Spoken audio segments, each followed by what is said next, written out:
Hello everyone, welcome level to clever. நான் உங்கள் பிரகாஷ். இன்றைக்கி இந்த வீடியோவில் ஒரு லேட்டஸ்ட் அப்டேட் தான் பார்க்க போகிறோம். அதாவது தமிழகத்தில் கிராம உதவியாளர் போஸ்ட்டுக்காக இப்போ காலி பணியிடங்கள் வந்து அறிவிச்சிருக்காங்க. 2299 வேகன்சி.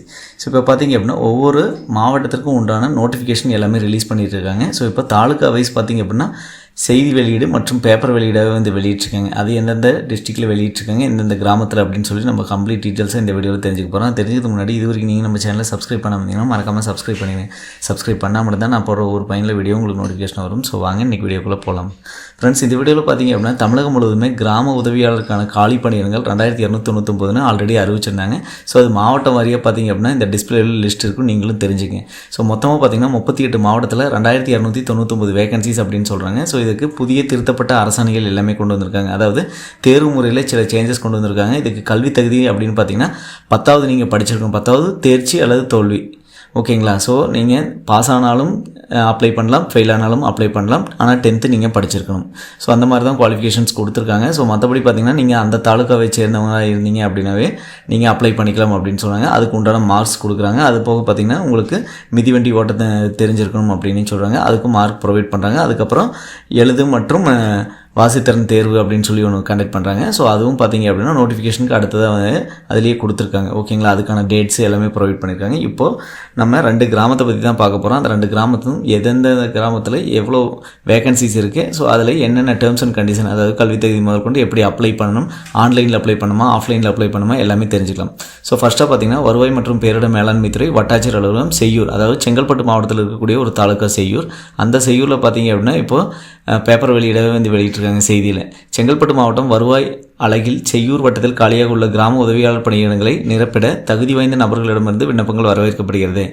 கீழே கொடுக்கப்பட்டுள்ள இடஒதுக்கீடு கல்வி தகுதி மற்றும் வயது வரம்பிற்கு உட்பட்ட நபர்கள் மட்டுமே விண்ணப்பிக்க வேண்டும் அப்படின்னு சொல்கிறாங்க. ஸோ விண்ணப்பம் பெறப்படும் தேதி அப்படின்னு பார்த்திங்கன்னா ஜூலை 7ஆம் தேதி.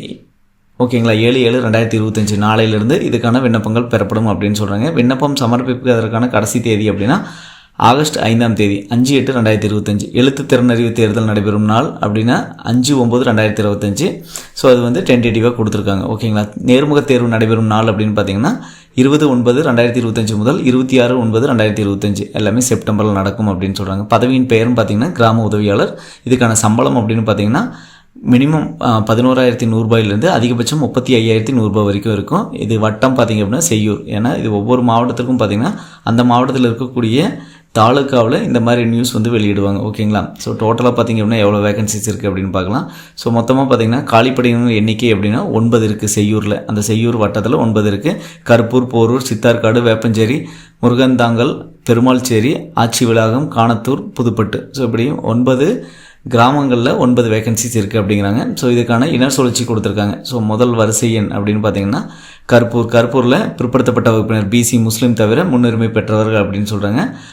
பொது யார் வேணாலும் அப்ளை பண்ணிக்கலாம், ஆனா பெண்ணா யார் வேணாலும் அப்ளை பண்ணிக்கலாம். ஸோ அதுக்கடுத்து பார்த்திங்கன்னா ரெண்டாவதாக வந்து போரூரில் பொது பிரிவினர் ஜென்ரல் கேட்டகரி முன்னுரிமையற்றவர் பெண் அப்ளை பண்ணலாம் அப்படின்னு சொல்கிறாங்க. மூணாவதாக பார்த்திங்க அப்படின்னா சித்தார்காடில் ஆதி திராவிடர் அப்ளை பண்ணலாம், முன்னுரிமையற்றவர். ஸோ இந்த மாதிரி பார்த்திங்க அப்படின்னா எல்லாமே இன சுழற்சி முறையில் கொடுத்துருக்காங்க. ஓகேங்களா? எம்பிசி, பிசி, எஸ்சி, டிஎன்சி, அதே மாதிரி பொது பிரிவினர். ஸோ அதில் முன்னுரிமையற்றவரா முன்னுரிமை இல்லாதவரா அப்படின்னு இருக்கும். பார்த்திங்க அப்படின்னா முன்னுரிமை பெற்றவர் முன்னுரிமை அற்றவர் அப்படின்னு இருக்கும். பொது அப்படின்னா ஆண் பெண் இருபாலருமே சில பக்கம் அப்ளை பண்ணலாம், சில பக்கம் ஆண் மட்டும் அப்ளை பண்ணலாம், சில பக்கம் பெண் மட்டும் அப்ளை பண்ணலாம். ஸோ அதில் முன்னாள் இராணுவத்தினராக, மாற்றுத்திறனாளியாக, விதவியாக இதெல்லாமே கொடுத்துருப்பாங்க. ஸோ நீங்கள் அதையும் பார்த்துக்கலாம். ஸோ அதுக்கடுத்த கல்வி தகுதி அப்படின்னு பார்த்தீங்கன்னா நம்ம ஆல்ரெடி சொன்ன மாதிரி தான் 10th ஸ்டாண்டர்ட். தமிழ்நாடு அரசு தேர்வுகள் இடைநிலை பள்ளி இறுதி வகுப்பு சான்றிதழ் ஒரு தமிழ் ஒரு பாடமாக எடுத்து தேர்வு எழுதப்பட்டிருக்க வேண்டும் அப்படின்னு சொல்கிறாங்க. எஸ்எஸ்எல்சி நீங்கள் எக்ஸாம் எழுதியிருக்கணும் அப்படிங்கிறாங்க. அதில் பாஸ் ஆர் ஃபெயில், அது ஒன்றும் பிரச்சனை இல்லை.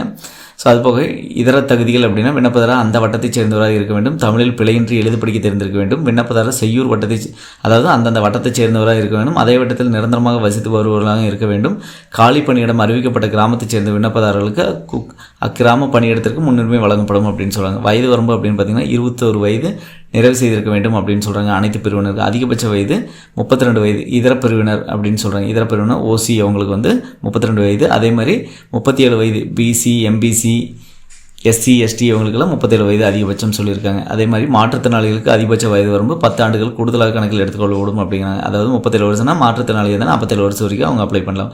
முன்னாள் இராணுவத்தினருக்கு 48 வயசு வரைக்கும் அப்படின்னு சொல்கிறாங்க. 53 வயது பிற்படுத்தப்பட்டோர், மிகவும் பிற்படுத்தப்பட்டோர், சீர்மரபினர் அவங்களுக்கெல்லாம் பார்த்தீங்க அப்படின்னா முன்னாள் இராணுவத்தினராக இருக்கணும். ஓசி கேட்டகரியில் அவங்க இருக்காங்க, முன்னாள் இராணுவத்தினர், அவங்களுக்கு 48 வயசு அப்படிங்கிறாங்க. விண்ணப்பிக்க முறை அப்படின்னா விண்ணப்பதாரர் மேற்படி பணிகளை படிவத்தினை முழுமையாக பூர்த்தி செய்து உரிய ஆவண இணைப்புகளுடன் சம்மந்தப்பட்ட வட்டாட்சியருக்கு நேரிலோ அல்லது தபால் மூலமாக அளிக்கலாம் அப்படின்னு சொல்கிறாங்க. ஸோ இதுக்கு முன்னாடிலாம் பார்த்திங்க அப்படின்னா ஆன்லைனில் தான் இருந்தது.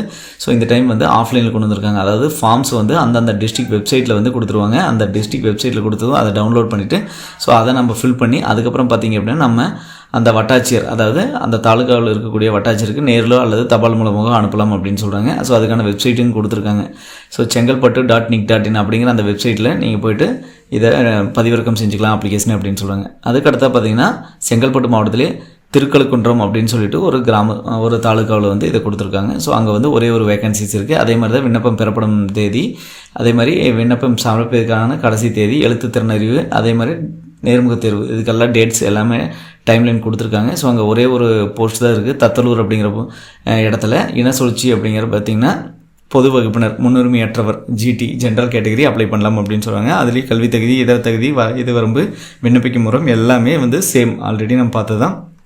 ஸோ இதற்கடுத்தா நாளையிலேருந்து பார்த்திங்க அப்படின்னா தமிழகம் முழுவதுமே அனைத்து டிஸ்ட்ரிக்டில் இருக்கக்கூடிய தாலுகாவிலையும் பார்த்திங்க அப்படின்னா இதுக்கு அப்ளை பண்ணிக்கலாம் அப்படின்னு சொல்கிறாங்க. இதுக்கான வெப்சைட்ஸ் நம்ம எப்படி செக் பண்ணுறது அப்படின்னா நம்ம வீடியோக்கு கீழே இருக்கக்கூடிய இந்த வீடியோக்கு கீழே இருக்கக்கூடிய டிஸ்கிரிப்ஷன் பாக்ஸில் அதோட வெப்சைட் கொடுக்குற ஆல் டிஸ்ட்ரிக்டோட லிங்க்கை நான் கொடுக்குறேன். ஸோ அதை நீங்கள் டச் பண்ணிங்க அப்படின்னாலே உங்கள் டிஸ்ட்ரிக் என்னவோ ஸோ அந்த டிஸ்ட்ரிக்ட் நீங்கள் ஈஸியாக கண்டுபிடிக்கலாம். நான் ஜஸ்ட் எக்ஸாம்பிளுக்கு உங்களுக்கு ஒரு 2 டிஸ்ட்ரிக் எப்படி போய் பார்க்குறது அப்படின்னு சொல்கிறேன்.